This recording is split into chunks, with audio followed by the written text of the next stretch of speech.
A ver, Anthony, hasta ahora hemos hablado de la composición de una imagen fotográfica, es decir, seleccionar la parte de la realidad que nos interesa, elegir al sujeto e incluirlo en el encuadre. Ahora vamos a tratar los aspectos que en cambio conciernen a nuestro sujeto específicamente, sobre todo cuáles son sus características más importantes y cómo enfatizarlas. ¿Cuáles son, en tu opinión, las características importantes de un sujeto? Lo estaba pensando y creo que primero debemos identificar si es hombre o mujer. Sí, bueno. Dejémonos de bromas, Anthony. Cuando empezamos a evaluar un sujeto debemos comprender sus características fundamentales, que primeramente son la forma y el color. Sigues hablando de mujeres, ¿verdad? ¿Pero qué? Ah, no, estoy de broma. Venga. No, en serio. Estaba bromeando, vamos, sigue. La forma es el primer elemento, y para intentar obtener el mejor resultado en fotografía tenemos distintos medios.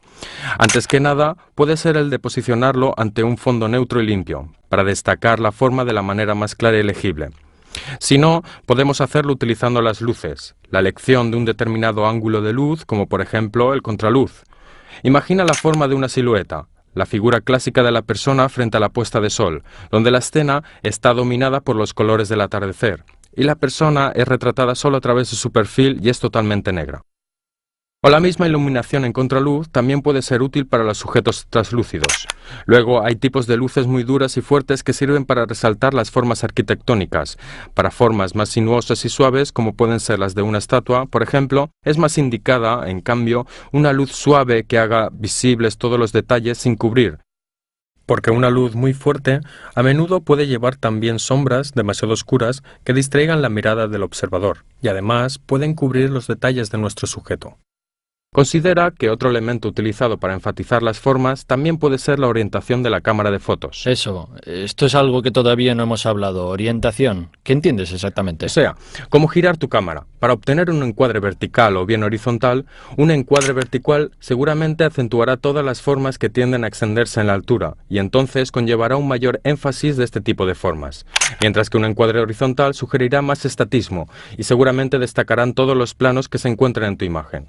¿Y hay cosas que más deben fotografiarse verticalmente u horizontalmente? ¿O eso no quiere decir nada? Pues no es que sea tan categórico, no se puede distinguir un sujeto de un tipo o de otro. Normalmente para el retrato es más común utilizar un encuadre vertical que alarga las formas del sujeto y las suaviza más, y las hace más longitudinales, mientras para los paisajes, en cambio, para abarcar lo más posible, se intenta utilizar los encuadres horizontales, pero en todo caso no existen cánones fijos al respecto. Y ahora, ¿podemos pasar al color? Claro, el color es otro elemento importante. Cuando observamos a nuestro sujeto, su color es bastante evidente, pero existen situaciones en que nos gustaría destacarlo más y otras, en cambio, podría ser también un elemento de estorbo. Qué sé yo, si intentamos jugar con una imagen a través de su forma y los juegos de luz, seguramente el color deberá pasar a un segundo plano. De todos modos, podemos elegir una reproducción de colores saturados o más tenues. ¿Qué quiere decir saturados? Intenta enfatizar lo máximo posible el rendimiento cromático. Generalmente se puede jugar con el color creando imágenes con dos puntos de vista distintos. O jugar con la sintonía cromática, es decir, intentando utilizar tonalidades parecidas y jugar con los matices de colores similares. O en cambio buscar contrastes fuertes, por ejemplo, una casa roja sobre un prado verde. Pero este segundo caso es un poco más difícil de manejar, porque existe el riesgo de que juntando demasiados elementos se cree caos y confusión en la imagen. Para darte dos ejemplos, piensa en dos fotógrafos famosos, Martin Parr, un fotógrafo inglés que ha fotografiado utilizando siempre colores muy fuertes, bien saturados y vistosos, para lograr imágenes que sugiriesen una idea de ironía e incluso de fantasía. Otro ejemplo claramente opuesto podría ser el de Luigi Ghiri, quien siempre ha jugado utilizando colores más tenues, menos saturados, donde la idea de la imagen no era ser tan impactante, sino sugerir una interpretación un poco más onírica y digamos también metafísica de las imágenes. Así que era conocido por esto. Sí, esta era su característica más fundamental, su manera de ver el sujeto y de interpretarlo mediante el color. Entonces la imagen podría variar en función del tipo de color que quieres llevar. Seguramente. Esto puede hacerse también en digital como en película. En película esto se hace utilizando películas que tengan un determinado rendimiento cromático. En digital es más sencillo, porque con los programas de postproducción se pueden saturar o atenuar los colores de una escena a posteriori. Bien, ahora hemos hablado de forma y color. ¿Hay otros elementos que hay que Sí, considerar? otro elemento fundamental es el material del que nuestro sujeto está hecho. ¿Qué quieres decir? Quiero decir, sugerir la materia superficial, la textura de nuestro sujeto. O sea, intentar convertirlo en fotografía como si pudiésemos tocarlo y comprender de qué material está hecho. Sí, es algo que puede parecer difícil y de hecho también traducirlo en fotografía no es tan fácil. Piensa, por ejemplo, que estás fotografiando, yo qué sé, un coche antiguo con unas partes de metal oxidadas. Conseguir el efecto de la luz sobre el metal se puede hacer muy bien utilizando la luz. Una luz lateral que destaque las sombras y las partes ásperas que se encuentran en la superficie del material. ¿Estás diciendo que utilizar la luz de un modo determinado puede dar este efecto? Sí, es el principal de los elementos para enfatizar incluso las pequeñas variaciones sobre la superficie de un sujeto. La luz lateral, impactando con algunas partes, creará unas sombras en la superficie que, una vez vistas en una foto bidimensional, darán esa idea de aspereza del material. Aspereza. Sí, la constitución rugosa de nuestro material. Gracias. Entonces el tema del material es bastante importante. Sí. Luego también hay otras maneras para enfatizar una textura. Incluso podrías componer un encuadre donde se considere solo el material, acercándote mucho. Pero en ese caso ten mucho cuidado con el enfoque, porque en ese caso será el elemento crítico. Sí, pero ¿cómo puedo tener en cuenta todos estos factores distintos en una situación de movimiento, como una fiesta? ¿Cómo hago? Mira, primero es importante aprender a controlar estos parámetros de captura. En situaciones de este tipo puedes intentar configurar antes tu cámara. Si te encuentras en un ambiente bastante amplio, por ejemplo, la luz presente será más o menos la misma, y entonces ya podrás ajustar antes el tiempo diafragma a utilizar. De esta manera estarás listo para disparar en el momento decisivo. Por ejemplo, cuando sea el momento de soplar las velas de tu cámara ya estará configurada y no deberás encargarte de otra cosa que de disparar la foto. No, este es un buen consejo, pero el que saca las fotos normalmente se pierde la fiesta, porque está allí sacando fotos y si soy yo no me divierto. Bueno, tampoco es cierto. También hay maneras para no perderse la fiesta. Podrías llevarte el trípode, configuras todos los parámetros en tu cámara, la pones en el trípode y luego puedes disparar a distancia con un mando automático de manera que te incluyas tú también en los encuadres. U otra manera, que además te ayudaría a involucrar a los otros sujetos, podría ser configurar la cámara y dejar sacar las fotos a otras personas presentes. Esto reduciría también su pudor ante la cámara fotográfica y te ayudaría seguramente también a lograr expresiones un poco más naturales y relajadas. De hecho es así, hay personas que no se quieren dejar fotografiar o hacen caras raras, no naturales.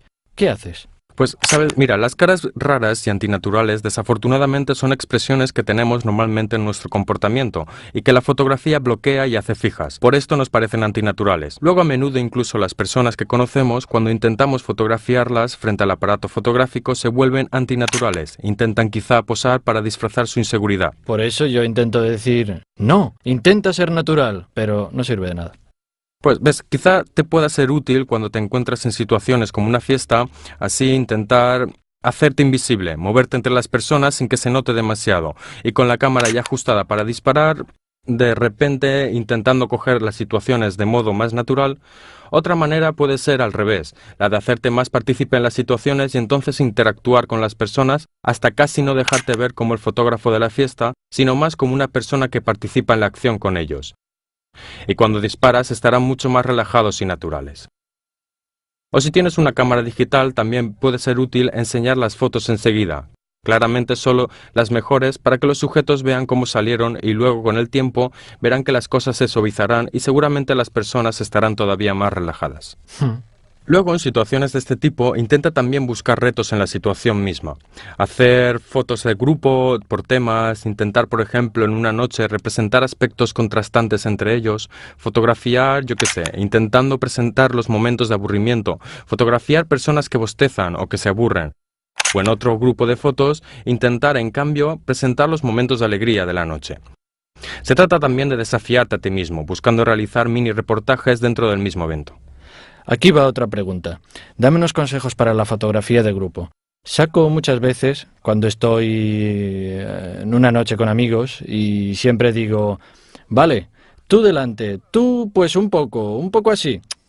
Sí, no, de hecho colocar las personas para la foto de grupo es uno de los aspectos más importantes, pero también más difíciles porque Y pierdes mucho tiempo en Sí, claro, las arreglarlos. situaciones caóticas. Luego la gente se cansa. Intenta quizá disponerlas en orden de altura, de manera que nadie pueda tapar al otro. Orden alfabético. No. En orden alfabético no, lo importante es que en las caras se vean todas. Luego en exteriores cuida también las condiciones de iluminación, que no haya luz, la luz en la cara de los sujetos, que les obliga seguramente a cerrar los ojos o a asumir expresiones antinaturales. Presta atención a si en el grupo se proyectan sombras de edificios o de árboles.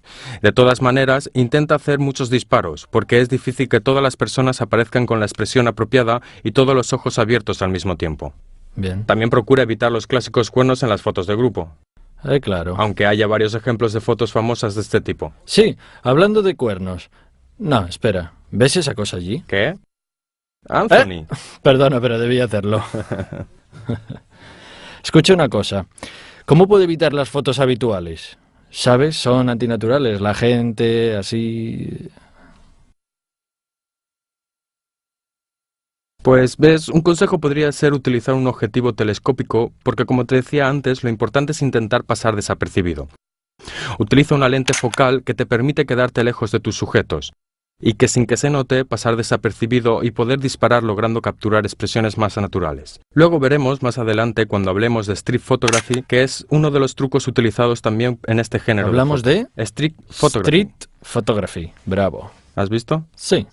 De todos modos, Anthony, y en esta clase hemos comprendido algunos aspectos muy importantes de la fotografía, y valen en cualquier situación que te encontrarás.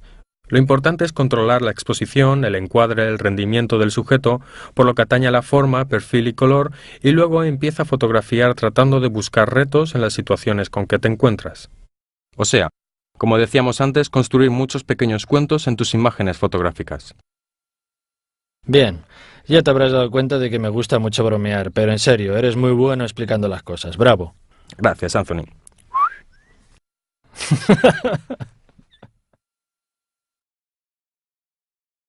A ver, Anthony, hasta ahora hemos hablado de la composición de una imagen fotográfica, es decir, seleccionar la parte de la realidad que nos interesa, elegir al sujeto e incluirlo en el encuadre. Ahora vamos a tratar los aspectos que en cambio conciernen a nuestro sujeto específicamente, sobre todo cuáles son sus características más importantes y cómo enfatizarlas.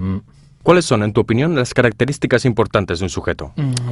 Para formas más sinuosas y suaves, como pueden ser las de una estatua, por ejemplo, es más indicada, en cambio, una luz suave que haga visibles todos los detalles sin cubrir, porque una luz muy fuerte a menudo puede llevar también sombras demasiado oscuras que distraigan la mirada del observador, y además pueden cubrir los detalles de nuestro sujeto. Considera que otro elemento utilizado para... Imagina la forma de una silueta, la figura clásica de la persona frente a la puesta de sol, donde la escena está dominada por los colores del atardecer, y la persona es retratada solo a través de su perfil y es totalmente negra. O la misma iluminación en contraluz también puede ser útil para los sujetos translúcidos. Luego hay tipos de luces muy duras y fuertes que sirven para resaltar las formas arquitectónicas. Venga. No, en serio. Estaba bromeando, vamos, sigue. La forma es el primer elemento, y para intentar obtener el mejor resultado en fotografía tenemos distintos medios.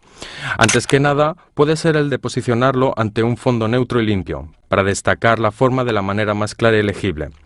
Si no, podemos hacerlo utilizando las luces, la elección de un determinado ángulo de luz, como por ejemplo el contraluz. Estaba pensando, y creo que primero debemos identificar si es hombre o mujer. Sí, bueno. Dejémonos de bromas, Anthony. Cuando empezamos a evaluar un sujeto debemos comprender sus características fundamentales, que primeramente son la forma y el color. Sigues hablando de mujeres, ¿verdad? ¿Pero qué? Ah, no, estoy de broma.